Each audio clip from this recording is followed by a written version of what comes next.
Hello guys, good morning. Welcome back to my YouTube channel. আমি এখন এই মুহূর্তে রয়েছি বরানগর রোড স্টেশনে, কারণ আজকে 12ই জুলাই, যা ট্রেন নম্বর 13152 ডাউন জম্মু-তাওয়াই কলকাতা এক্সপ্রেস যে ট্রেনটি 9ই জুলাই ছেড়েছিল। আর তোমরা অনেকেই জানো সেই ট্রেনটি ঢোকার কথা ছিল 9 তারিখে ছেড়ে 11 তারিখে কলকাতা। সেই ট্রেনটা কিন্তু এখনও ঢোকেনি। আজকে 12 তারিখ ভোরবেলা, এখন প্রায় 5:30 বাজে। সেই ট্রেনটা 14 ঘন্টার ওপরে লেট আছে, কারণ আম্বালা ক্যান্টের ওখানে কিন্তু প্রচুর বৃষ্টিপাত হয়েছে। প্রচুর বৃষ্টিপাতের কারণে কিন্তু ট্রেনটা লেট চলছে।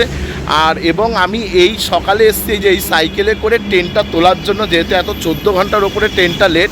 আর তো ভিডিওটা থাকবে শুধুমাত্র তোমাদের জন্যই।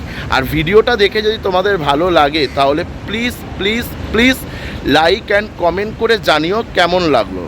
একটা লাইক দিও আর কমেন্ট করে জানিও কেমন লাগলো। আর ভালো লাগলে প্লিজ প্রচুর শেয়ার করে দিও।